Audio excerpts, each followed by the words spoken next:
महाराष्ट्राचं वेगवान अचूक वेध घेणारं यूट्यूब चॅनेल मानदेश मैदान न्यूज मध्ये आपलं स्वागत आहे।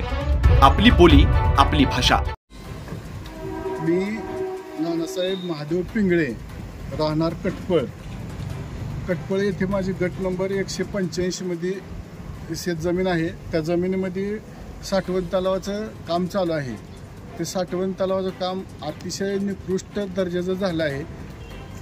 त्यासाठी मी 7/7/2025 रोजी जलसंधारण ऑफिसला इथे येऊन तक्रार दिली होती, पण आज जवळपास 13 तारीख आहे, 7 ते 8 दिवस झाले कोणीही येऊन कामाची चौकशी केली नाही। कामाच्या पाण्याची पाझरण क्षमता जास्त आहे। पाणी ज्या शासनानं ज्या हेतूसाठी तलावाची निर्मिती केली किंवा बांधण्यासाठी अंदाजपत्रक दराप्रमाणे पैसे दिलेत, तसं काम झालं नाही आणि तळ्यात पाणी साठत नाही।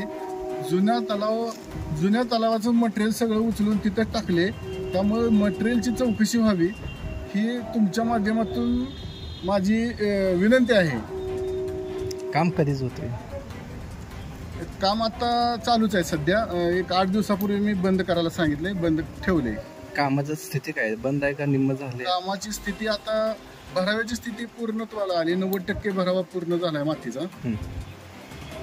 सुरुवातीला तुम्ही काढून का केली? सुरुवातीपासून ते तिथं कोण येतच नाही, कुठल्या बड्या कंपनीला काम दिले असं सांगतात आणि ओरशेर आणि ते कुठे सब कॉन्ट्रॅक्टर येतात आणि ती कुठली कंपनी आहे काही माहिती नाही आणि जबाबदारी व्यक्ती तिथं काम आतापर्यंत कोण आलेच नाही।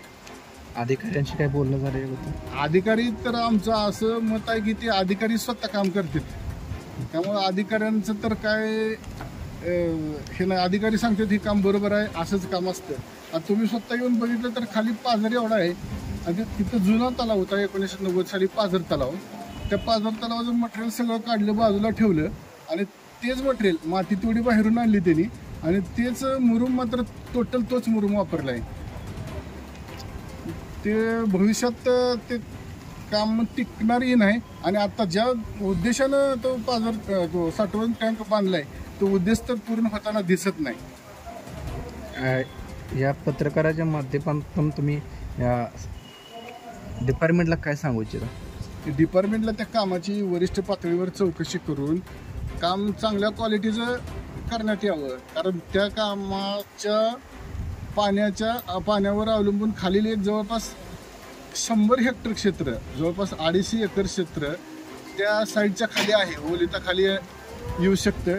एक 20 एक शेतकरी आम्ही खाली, तर ते तलाव तर ह्या पद्धतीनं झाला तर त्या खालील शेतकऱ्यांचं टोटल नुकसान होणार आहे। मग पूर्वी पाझर तलाव होताच की तिथे 1990 साली झाला होता। पाऊस आला की एक 8 दिवस पाणी राहायचं, 1 महिना पाणी राहायचं। पाऊस बंद झाला की एका 8-15 दिवसात पाणी संपून जायचं। आता ही तीच परिस्थिती आहे, फक्त थोडा पाझर कमी आहे। आताच्या पावसात पाणी आले, त्याच्यामध्ये पाणी एक 20% पाणी आहे त्या तळ्यात, ते पाणी दररोज फुटानं कमी होते। तुमची वैयक्तिक काय बाकीची ही मागणी माझी वैयक्तिक नाही। तलाव जरी वैयक्तिक माझ्या शेतात असला तरी खाली 20 शेतकरी लाभार्थी येतील, त्या सगळ्या शेतकऱ्याच्या वतीनं मी ते काम चांगल्या रीतीनं पूर्ण व्हावं ही अशी मागणी करतोय आपल्या माध्यमातून। आपल्या चॅनेलवर नवनवीन बातम्या पाहण्यासाठी लाईक, शेअर आणि सबस्क्राईब करायला विसरू नका।